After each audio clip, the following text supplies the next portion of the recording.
Centre पर। दोस्तों आज हम लोग रीजनिंग के 14 इम्पोर्टेंट क्वेश्चन को देखने वाले हैं जो कि आपको आने वाले आगामी सभी परीक्षाओं के लिए महत्वपूर्ण होने वाला है। दोस्तों ये रीजनिंग का पार्ट नंबर 29 होने वाला है। अगर आप इससे पहले वाले पार्ट नहीं देखे होंगे तो जाकर देख लीजिएगा। सभी पार्ट इम्पोर्टेंट पार्ट है। इस पार्ट के अंदर आज हम लोग रीजनिंग के 14 इम्पोर्टेंट क्वेश्चन को देखेंगे जो कि आपको आने वाले आगामी सभी परीक्षाओं के लिए महत्वपूर्ण होने वाला है। सभी क्वेश्चन इम्पोर्टेंट क्वेश्चन है। कुछ इसी प्रकार के प्रश्न आपको सभी एग्जाम में पूछे जाते हैं। सभी क्वेश्चन को दोस्तों हम लोग एकदम शॉर्ट ट्रिक आसान तरीके के साथ सॉल्व करने की कोशिश करेंगे। तो चलिए एक नंबर क्वेश्चन की ओर हम लोग चलते हैं। एक नंबर क्वेश्चन हमें कह रहा है नीचे दिए गए श्रृंखला को पूरा करें।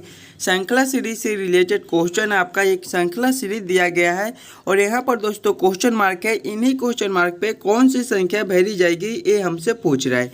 देखिए जब भी आपको श्रृंखला सीरीज से रिलेटेड क्वेश्चन देखने को मिले तो पहले आप लोग श्रृंखला को ध्यान से देखिएगा और समझने की कोशिश कीजिएगा आपका किस प्रकार का श्रृंखला दिया गया है। इसे हम लोग कैसे जल्द से जल्द सॉल्व कर सकते हैं। पहले आप लोग वीडियो को रोककर खुद से एक बार जरूर सॉल्व करने की कोशिश कीजिएगा कि ये वाले क्वेश्चन मार्क पे कौन सा संख्या भरा जाएगा। श्रृंखला को देखेंगे। देखिए पहले आपका 361 लिखा हुआ है। 361 को हम लोग ले लेते हैं। उसके बाद देखेंगे तो हमारा क्वेश्चन मार्क है। क्वेश्चन मार्क के बाद हम लोग देखेंगे तो हमारा 169 है। 169 के बाद हम लोग देखते हैं तो हमारा 121 है। 121 के बाद दोस्तों हम लोग देखते हैं तो हमारा 49 है। 49 के बाद हम लोग देखेंगे तो हमारा 25 है। अगर आप लोग श्रृंखला को ध्यान से देखिएगा तो किसी ना किसी का स्क्वायर है। 361 किसका स्क्वायर होता है दोस्तों? 361 हमारे 19 के स्क्वायर होते हैं। आगे देखेंगे तो हमारा 169 है। 169 हमारे 13 के स्क्वायर होते हैं। आगे देखेंगे तो हमारे 121 है। ये दोस्तों हमारे 11 के स्क्वायर होते हैं। आगे देखेंगे तो हमारा 49 है। ये हमारे 7 के स्क्वायर होते हैं। और इसके आगे देखिए 25 है। ये आपका 5 का स्क्वायर होता है। देखिएगा अगर स्क्वायर को देखिएगा तो 19 का है, 13 का है, 11 का है, 7 का है, 5 का है और बीच में खाली स्थान है। इस वाले खाली स्थान पे किसका स्क्वायर होगा ये हमसे पूछा है। देखिए अभाज्य संख्या का दिया गया है स्क्वायर, यानी कि 5 के बाद हमारे 7 अभाज्य संख्या आते हैं।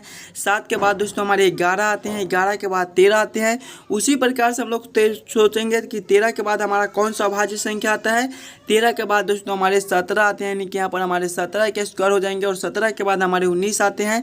तो देखिए यहाँ पर आपका 19 है। 17 का स्क्वायर हमारा कितना होता है? 289 होता है। 289 दोस्तों हमारे कौन से ऑप्शन में है? ऑप्शन नंबर ए में आपका 289 दिया गया है जो कि हमारे सही उत्तर हो जाएंगे। इस वाले क्वेश्चन मार्क पे दोस्तों हमारे 289 भरे जाएंगे। क्लियर है? अगर आपको किसी भी प्रश्न में कहीं पर भी कोई दिक्कत हो तो हमें कमेंट कर दीजिएगा। चलिए अगले प्रश्न की ओर हम लोग चलेंगे, क्वेश्चन नंबर 2 की ओर। दोस्तों ये रहा क्वेश्चन नंबर 2। क्वेश्चन नंबर 2 हमें कह रहा है लुप्त संख्या ज्ञात करें। मिसिंग नंबर से रिलेटेड क्वेश्चन आपका यहाँ पर क्वेश्चन मार्क है। इन्हीं क्वेश्चन मार्क पे दोस्तों कौन सी संख्या भरी जाएगी ये हमसे पूछ रहा है। मिसिंग नंबर से रिलेटेड क्वेश्चन आपको सभी एग्जाम में आते रहते हैं, तो आप लोग पहले खुद से ज़रूर सॉल्व करने की कोशिश कीजिएगा कि ये वाले क्वेश्चन मार्क पे कौन सा संख्या भरा जाएगा। ऐसे प्रश्न को हम लोग कैसे जल्दी से जल्द सॉल्व कर सकते हैं। यहाँ पर आपका क्वेश्चन मार्क है। हम लोग ऐसे प्रश्न को 2 तरीके से सॉल्व करने की कोशिश कर सकते हैं। तो हम लोग प्रश्न को इस लाइन से देखेंगे। अगर इस लाइन से हमारा प्रश्न सॉल्व नहीं होता है तो फिर हम लोग इस लाइन से देखेंगे। देखिए पहले हम लोग इस लाइन से सॉल्व करने की कोशिश करते हैं कि हम लोग 8, 7, 2 से 13 कैसे ला सकते हैं, 3, 6, 4 से 5 कैसे ला सकते हैं। उसी प्रकार से हम लोग सोचेंगे हमारा 4, 1, 4 से कौन सा संख्या बनेगा जो ए क्वेश्चन मार्क पे भरा जाएगा। पहले हमें क्या करना है कि 8, 7, 2 से हमें 13 लाना है। क्या करेंगे? इन्हीं तीनों संख्या को, ताकि आपस में हमारा सभी संख्या मिलकर 13 बन जाए। देखिए अगर पहला संख्या प्लस दूसरा संख्या हम लोग कर देते हैं तो पहला संख्या हमारा 8 है, प्लस करेंगे दूसरा संख्या हमारा 7 है। 8 + 7 दोस्तों हमारे 15 होते हैं। माइनस करेंगे तीसरा संख्या, तो तीसरा संख्या आपका 2 दिया गया है। 15 - 2 हमारे 13 बनते हैं। 13 आपका यहाँ पर लिखा हुआ है। वही सेम इसमें करके देखेंगे कि हमारा 5 बनता है कि नहीं बनता है। पहला संख्या प्लस दूसरा संख्या, पहला संख्या आपका 3 है। 3 + दूसरा संख्या 6 है। 3 + 6 हमारे कितने होते हैं? 9 होते हैं। माइनस करेंगे तीसरा संख्या, तो तीसरा संख्या आपका 4 है। 9 - 4 दोस्तों हमारे 5 बनते हैं। देखिए 5 आपका यहाँ पर लिखा हुआ है। यानी कि इसी प्रकार से इस प्रश्न को हम लोग सॉल्व कर सकते हैं। तो वही सेम इसमें करेंगे हम लोग। पहला संख्या प्लस दूसरा संख्या करेंगे। पहला संख्या आपका 4 दिया गया है, प्लस करेंगे दूसरा संख्या हमारा 1 है, 4 + 1 दोस्तों हमारे 5 होते हैं। माइनस करेंगे तीसरा संख्या, तो तीसरा संख्या आपका 4 दिया गया है। 5 - 4 दोस्तों हमारे कितने होते हैं? 1 होते हैं। 1 आपका कौन सा ऑप्शन में है? ऑप्शन नंबर बी में देखिए दिया गया है, जो कि हमारे सही उत्तर हो जाएंगे। इस वाले क्वेश्चन मार्क पे दोस्तों हमारे 1 भरे जाएंगे। जितने भी बच्चे इस यूट्यूब चैनल पर नए हो, चैनल को सब्सक्राइब और वीडियो को एक बार लाइक जरूर कर दीजिएगा। चलिए अगले प्रश्न की ओर हम लोग चलेंगे, क्वेश्चन नंबर 3 की ओर। दोस्तों ये रहा क्वेश्चन नंबर 3। क्वेश्चन नंबर 3 हमें कह रहा है नीचे दिए गए प्रश्न में संबंधित संख्या को चुनिए। नंबर एनालॉजी रीजनिंग के प्रश्न है।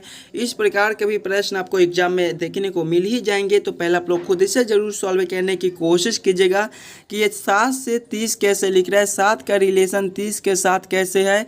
उसी प्रकार से हम लोग सोचेंगे हमारा 17 से कौन सा संख्या बनेगा, जो ए क्वेश्चन मार्क पे बैठे जाएंगे। जब भी आपको इस प्रकार के नंबर एनालॉजी रीजनिंग के प्रश्न देखने को मिले, तो पहले आप लोग ये सोचिएगा ये 7 से 30 कैसे लिख रहा है, हम लोग 7 से 30 कैसे ला सकते हैं। अगर देखिए 7 × 4 करेंगे तो हमारे कितने हो जाएंगे?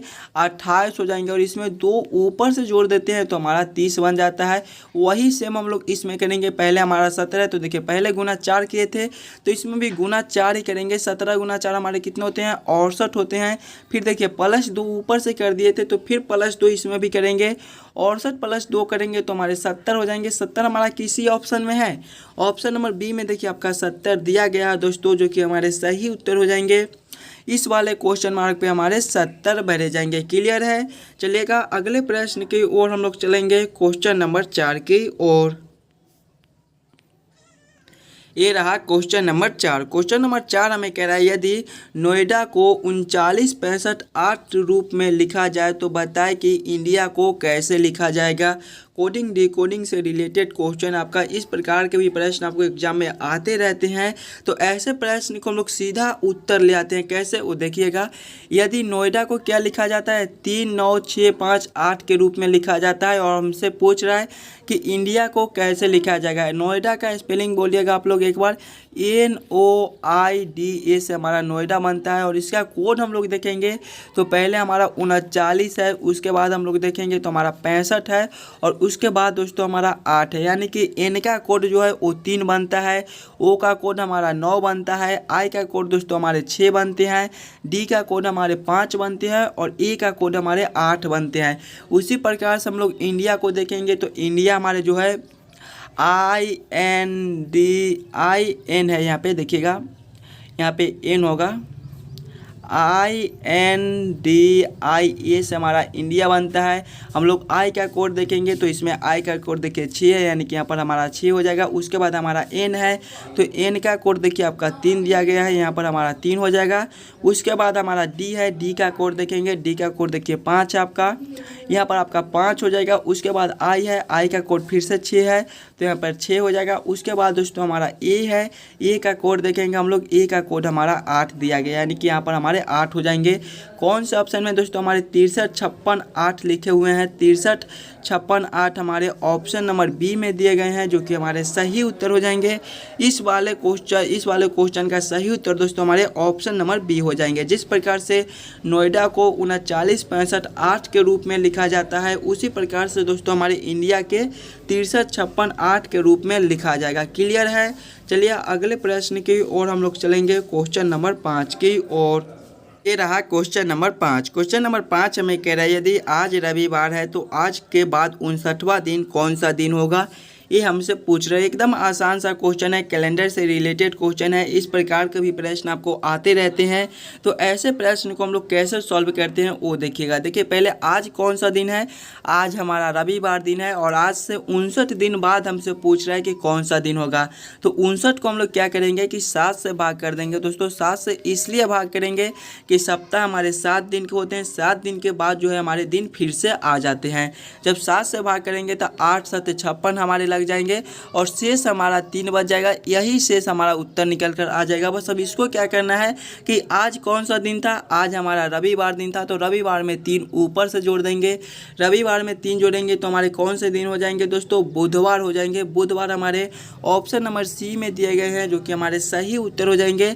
आज जिस प्रकार से रविवार दिन है उसी प्रकार से आज से 59 दिन बाद हमारे बुधवार दिन होंगे। क्लियर है। चलिए अगले प्रश्न की ओर हम लोग चलेंगे, क्वेश्चन नंबर 6 की ओर। तो ये रहा क्वेश्चन नंबर 6। क्वेश्चन नंबर 6 हमें कह रहा है यदि गुना का अर्थ घटाओ, जोड़ का अर्थ भाग, घटाओ का अर्थ गुना और भाग का अर्थ जोड़ हो तो 20 घटाओ 6 भागा 55 जोड़ 11 गुना 30 का मान क्या होगा, ये हमसे पूछ रहा है। जब भी आपको इस प्रकार के रीजनिंग के प्रश्न देखने को मिले तो पहले आप लोग एक बार खुद से प्रश्न को पढ़िएगा और समझने की कोशिश कीजिएगा कि प्रश्न आपको क्या कह रहा है। ऐसे प्रश्न को हम लोग कैसे सॉल्व कर सकते हैं। देखिए प्रश्न हमें कह रहा है कि घटाओ, गुना का अर्थ क्या है, घटाओ, यानी कि जो गुना के जगह पे हम लोग घटाओ को रखेंगे। जोड़ का अर्थ हमारा भाग है, यानी कि जहाँ पे जोड़ का चिन्ह है वहाँ पे हम लोग भाग के चिन्ह को रखेंगे। घटाओ का अर्थ हमारा गुना दिया गया है, यानी कि घटाओ के जगह पे हम लोग गुना को रखेंगे। और भाग का अर्थ हमारा जोड़ दिया गया है, यानी कि भाग के जगह पे हम लोग जोड़ को चिन्ह को रखकर इस समीकरण को हल कर लेंगे। देखिएगा पहले हमारा 20 है, 20 के बाद देखेंगे तो हमारा घटाव है। घटाव का अर्थ देखिएगा आप लोग, घटाव का अर्थ आपका गुना दिया गया है, यानी कि यहाँ पर हम लोग गुना 6 को करेंगे। उसके बाद हमारा भाग का चिन्ह है, भाग का अर्थ हम लोग देखेंगे, भाग का अर्थ हमारा जोड़ है, यानी कि यहाँ पर हमारा जोड़ 55 हो जाएगा। उसके बाद हमारा जोड़ का चिन्ह है, जोड़ का अर्थ हम लोग देखेंगे। देखिए यहाँ पर आपका क्या है, जोड़ का अर्थ भाग है, यानी कि यहाँ पर हमारा भाग 11 हो जाएगा। उसके बाद हमारा गुना है, गुना का अर्थ हम लोग देखेंगे। गुना का अर्थ आपका देखिए कहाँ पर दिया गया है, गुना का अर्थ जो है, गुना का अर्थ आपका क्या है, गुना का अर्थ यहाँ पर घटाओ दिया गया है, यानी कि यहाँ पर घटाओ 30 हो जाएंगे। इस समीकरण को हम लोग हल कर लेंगे। पहले हमारे भाग के काम होंगे, उसके बाद गुना के, फिर घटाओ के, फिर जोड़ के। पहले हम लोग भाग के काम करेंगे। देखिए 20 गुना 6, इसको भी हम लोग गुना कर सकते हैं। 20 गुना 6 करेंगे तो हमारे 120 हो जाएंगे। प्लस करेंगे 11 भागा 55 भागा 11 करेंगे तो 5 घटाओ 30, इसको हम लोग आगे हल करेंगे। तो देखिएगा 120 प्लस 5 हमारे 125 हो जाएंगे। माइनस करेंगे 30, 125 माइनस 30 हमारे 95 होते हैं। 95 हमारा कौन सा ऑप्शन में दिया गया है, ऑप्शन नंबर बी में दिया गया है, जो कि हमारे सही उत्तर हो जाएंगे। ये जो है समीकरण का मान जो है वो हमारे 95 आएगा। चलिए अगले प्रश्न की ओर हम लोग चलेंगे, क्वेश्चन नंबर 7 की ओर। ये रहा क्वेश्चन नंबर 7। क्वेश्चन नंबर 7 हमारे वेन आरेख, वेन डायग्राम से रिलेटेड क्वेश्चन है। यात्री, रेलगाड़ी, बस, इन्हीं तीनों में हमें सोचना है कि कौन किसके साथ संबंधित है, किसके अंदर हम लोग किसको रख सकते हैं। यात्री, रेलगाड़ी और बस का किस प्रकार से वेन आरेख, वेन डायग्राम बनेगा, आप लोग कमेंट कीजिएगा। इसका सही उत्तर क्या हो जाएगा। देखिए पहले हमारे यात्री है, उसके बाद रेलगाड़ी है, फिर हमारे बस है। यात्री हमारे कुछ यात्री रेलगाड़ी से भी यात्रा करते हैं और कुछ यात्री हमारे बस से भी यात्रा करते हैं, यानी कि पहले हम लोग यात्री के लिए एक गोला बना लेंगे और कुछ यात्री जो है वो हमारे रेलगाड़ी से भी यात्रा करते हैं, यानी कि इसको हम लोग ऐसे कर देंगे कि सभी यात्री हमारे रेलगाड़ी से यात्रा नहीं करते हैं, कुछ यात्री रेलगाड़ी से भी यात्रा करते हैं। उसके बाद देखेंगे तो बस हमारे कुछ बस से भी रेलगाड़ी, कुछ यात्री हमारे बस से भी यात्रा करते हैं, यानी कि इसको हम लोग ऐसे कर देंगे कि कुछ यात्री हमारे बस से भी यात्रा करते हैं। तो इसका वेन डायग्राम, वेन आरेख कुछ इस प्रकार से बनेगा, जो कि ऑप्शन नंबर डी में दिया गया है। क्वेश्चन नंबर 7 का हमारा ऑप्शन नंबर डी सही उत्तर हो जाएगा। चलिए अगले प्रश्न की ओर हम लोग चलेंगे, क्वेश्चन नंबर 8 की ओर। क्वेश्चन नंबर 8 हमें कह रहा है नीचे दिए गए प्रश्न में संबंधित शब्द को चुनिए। प्रश्न हमें कह रहा है जिस प्रकार से प्रेम का संबंध घृणा के साथ है, उसी प्रकार से हमसे पूछ रहा है मित्र का संबंध कौन सा शब्द से होगा, जो ये क्वेश्चन मार्क पे भरे जाएंगे। देखिए जब भी हमें इस प्रकार के रीजनिंग के प्रश्न देखने को मिले तो सबसे पहले हम लोग ये सोचेंगे ये प्रेम से घृणा कैसे लिख रहा है, प्रेम से घृणा कैसे संबंधित है। देखिए प्रेम का विलोम शब्द हमारा घृणा होता है, उसी प्रकार से हम लोग देखेंगे हमारा मित्र का विलोम शब्द क्या होता है। तो मित्र का हमारा विलोम शब्द जो है वो शत्रु होता है। शत्रु हमारे ऑप्शन नंबर डी में दिए गए हैं, जो कि हमारे सही उत्तर हो जाएंगे। क्वेश्चन नंबर 8 का दोस्तों हमारे ऑप्शन नंबर डी सही उत्तर हो जाएंगे। चलिए अगले प्रश्न की ओर हम लोग चलेंगे, क्वेश्चन नंबर 9 की ओर। दोस्तों ये रहा क्वेश्चन नंबर 9। क्वेश्चन नंबर 9 हमें कह रहा है दिए गए प्रश्न में विषम शब्द को चुनिए। प्रश्न हमें कह रहा है विषम शब्द को चुनिए, यानी कि चारों ऑप्शन में सबसे अलग ऑप्शन कौन सा है वही हमसे पूछ रहा है। जब भी हमें इस प्रकार के प्रश्न देखने को मिले तो पहले हम लोग चारों ऑप्शन को ध्यान से देखेंगे और समझने की कोशिश करेंगे कि हमारे ये चारों ऑप्शन में सबसे अलग ऑप्शन कौन सा दिया गया है। ऑप्शन नंबर ए में देखिएगा मकान है, ऑप्शन बी में आपका अस्तलव है, ऑप्शन सी में झोपड़ी है और ऑप्शन डी में दोस्तों कुटिया है। देखिए मकान, झोपड़ी और कुटिया ये तीनों मनुष्य के रहने के लिए बनाए जाते हैं, लेकिन अस्तलव दोस्तों एक घोड़ा के रहने के लिए बनाए जाते हैं। यानी कि सबसे अलग हमारे ऑप्शन नंबर बी दिया गया है, यही हमारा विषम शब्द है। क्वेश्चन नंबर 9 का दोस्तों हमारे ऑप्शन नंबर बी सही उत्तर हो जाएंगे। चलिए अगले प्रश्न की ओर हम लोग चलेंगे, क्वेश्चन नंबर 10 की ओर। क्वेश्चन नंबर 10 हमें कह रहा है लव को कूट भाषा में QTAJ लिखा जाता है, तो हट को निम्नलिखित में से किस रूप में लिखा जाएगा, ये हमसे पूछ रहा है। कोडिंग डिकोडिंग से रिलेटेड क्वेश्चन है। जब भी हमें इस प्रकार के रीजनिंग के प्रश्न देखने को मिले तो सबसे पहले हम लोग ये सोचेंगे LOVE से QTAJ कैसे लिख रहा है, उसी प्रकार से हम लोग सोचेंगे हमारा HATE से क्या बनेगा। देखिए पहले हमारा LOV है, इसको लेंगे हम लोग, LOVE है और इसका हम लोग कोड देखेंगे तो हमारा QTAJ लिखा हुआ है। अगर ABCD के क्रमानुसार सिंगल अक्षर को देखते हैं तो देखिए L से Q लिखा हुआ है, इसमें आपका +5 हो जाएगा। आगे देखेंगे तो O से T है, इसमें भी आपका +5 है। B से A है, इसमें भी आपका +5 है और E से J है, इसमें भी आपका +5 है। यानी कि सभी अक्षर में +5 कर दिया है। तो वही सेम हम लोग HATE के साथ भी करेंगे, इसके भी सभी अक्षर में +5 कर देंगे। देखिए पहले हमारा H है, उसके बाद हमारा A है, उसके बाद T है और उसके बाद दोस्तों हमारा E है। जब H +5 हम लोग करेंगे तो हमारे कितने हो जाएंगे, H हमारे 8वें नंबर पर आते हैं, 8 + 5 करेंगे तो 13 और 13वें नंबर पर दोस्तों हमारे M आते हैं। आगे देखेंगे तो हमारा A है, A + 5 करेंगे तो हमारे कितने हो जाएंगे, A हमारे पहले नंबर पर आते हैं, 1 + 5 करेंगे तो 6 और छठे नंबर पर दोस्तों हमारे F आते हैं। आगे देखेंगे तो हमारा T है, T + 5 करेंगे तो हमारे कितने हो जाएंगे, T हमारे 20वें नंबर पर आते हैं, 20 + 5 करेंगे तो 25 और 25वें नंबर पर दोस्तों हमारे OI आते हैं। आगे देखेंगे तो हमारा E है, E हमारे 5वें नंबर पर आते हैं, 5 + 5 करेंगे तो 10 और 10वें नंबर पर हमारे J आते हैं। कौन सा ऑप्शन में दोस्तों हमारा MFYJ लिखा हुआ है, MFYJ हमारे ऑप्शन नंबर C में दिए गए हैं, जो कि हमारे सही उत्तर हो जाएंगे। चलिए अगले प्रश्न की ओर हम लोग चलेंगे, क्वेश्चन नंबर 11 की ओर। दोस्तों ये रहा क्वेश्चन नंबर 11। क्वेश्चन नंबर 11 हमें कह रहा है नीचे दिए गए निम्नलिखित शब्दों का सही क्रम बताएं। क्रम पूछ रहा है फर्नीचर, जंगल, लकड़ी और वृक्ष का सही क्रम क्या होगा, ये हमसे पूछ रहे हैं। देखिए इसमें सबसे पहले हमारे क्या हो जाएंगे, जंगल हो जाएंगे, यानी कि 2 नंबर हमारे पहले हो जाएंगे। जंगल के बाद हमारे वृक्ष हो जाएंगे, यानी कि उसके बाद हमारे 4 नंबर हो जाएंगे और वृक्ष के बाद दोस्तों हमारे लकड़ी हो जाएंगे, यानी कि उसके बाद हमारे 3 नंबर हो जाएंगे और लकड़ी के बाद ही हमारा फर्नीचर आता है, लकड़ी से ही हमारा फर्नीचर बनता है, यानी कि उसके बाद हमारे 1 नंबर हो जाएंगे। तो इसका सही क्रम हमारा हो जाएगा 2 4 3 1, 2 4 3 1 हमारे ऑप्शन नंबर बी में सी में दिए गए हैं, जो कि हमारे सही उत्तर हो जाएंगे। इसका सही क्रम हमारे सबसे पहले हो जाएंगे जंगल, उसके बाद दोस्तों वृक्ष, उसके बाद लकड़ी और उसके बाद फर्नीचर।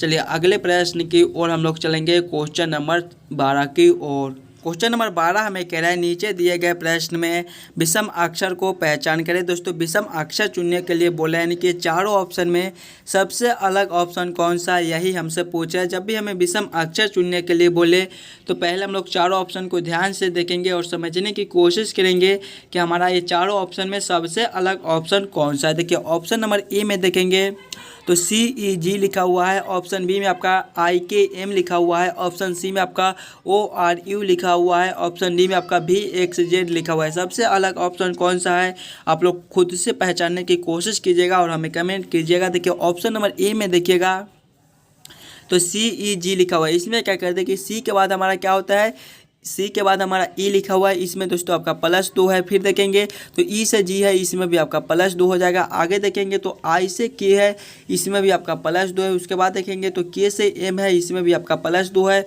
O से R लिखा हुआ है, इसमें आपका +3 है। आगे देखेंगे तो R से U है, इसमें भी आपका +3 है।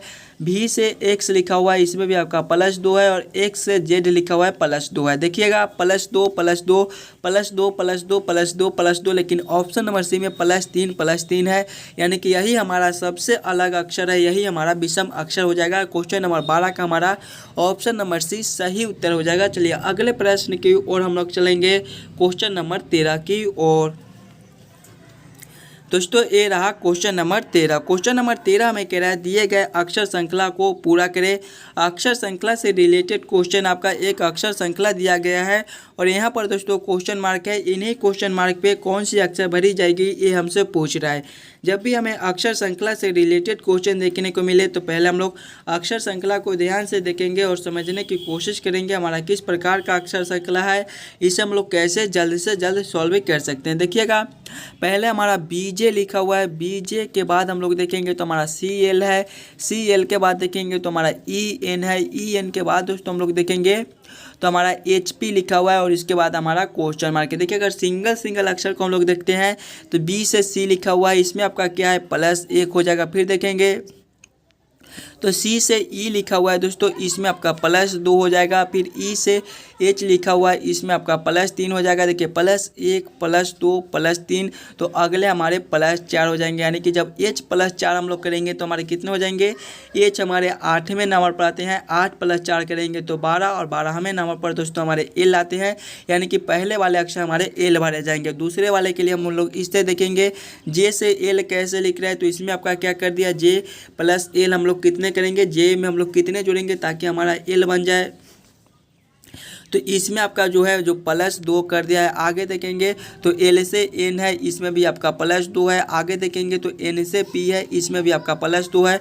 तो +2 +2 +2 तो आगे भी हम लोग +2 ही कर देंगे। यानी कि जब हम लोग p +2 करेंगे तो हमारे कितने हो जाएंगे, p +2 दोस्तों हमारे क्या होते हैं, आर होते हैं। आर हमारा कौन सा ऑप्शन में है, एल आर हमारे ऑप्शन नंबर सी में दिए गए हैं जो कि हमारे सही उत्तर हो जाएंगे। इस वाले क्वेश्चन मार्क पे दोस्तों हमारे एल आर भरे जाएंगे। क्लियर है। चलिए अगले प्रश्न की ओर हम लोग चलेंगे, क्वेश्चन नंबर 14 की ओर। क्वेश्चन नंबर 14 में कह रहा है नीचे दिए गए प्रश्न आकृति को कौन सा उत्तर आकृति पूरा करेगा। आपका यहाँ पर एक प्रश्न आकृति दिया गया है और यहाँ पर दोस्तों क्वेश्चन मार्क है। इन्हीं क्वेश्चन मार्क पे कौन सी आकृति भरी जाएगी ये हमसे पूछ रहा है। जब भी हमें इस प्रकार के प्रश्न देखने को मिले तो सबसे पहले हम लोग ये देखेंगे कि ए वाला आकृति से ए वाला आकृति कैसे संबंधित है। उसी प्रकार से हम लोग सोचेंगे हमारा ए वाला आकृति से कौन सा आकृति संबंधित होगा जो ए वाले क्वेश्चन मार्क पे भरे जाएंगे। अगर इस वाले आकृति को देखेंगे और इस वाले आकृति को, इस वाला आकृति का जो है वो प्रतिबिंब, दर्पण प्रतिबिंब हमारा कुछ इस प्रकार का होता है। यानी कि दर्पण प्रतिबिंब दिया गया है, इस वाले आकृति का दर्पण प्रतिबिंब इस प्रकार का होता है। उसी प्रकार से हम लोग सोचेंगे हमारे इस वाले आकृति का दर्पण प्रतिबिंब किस प्रकार के होंगे, तो ऑप्शन नंबर डी के प्रकार के होंगे। यानी कि इसी प्रकार के हमारे जब इस वाले आकृति को हम लोग दर्पण प्रतिबिंब देखेंगे तो हमारे ऑप्शन नंबर डी में दिए गए हैं जो कि हमारे सही उत्तर हो जाएंगे। इस वाले क्वेश्चन मार्क पे दोस्तों हमारे कुछ इस प्रकार के आकृति भरे जाएंगे। आशा करता हूं दोस्तों आप सभी प्रश्न को बढ़िया से समझ गए होंगे। अगर आपको किसी भी प्रश्न में कहीं पर भी कोई दिक्कत हो तो हमें कमेंट करके बताइएगा। और आप लोग इस यूट्यूब चैनल पर नए हो तो चैनल को सब्सक्राइब और वीडियो को लाइक जरूर कर दीजिएगा। मिलते हैं आपसे अगले वीडियो में। धन्यवाद।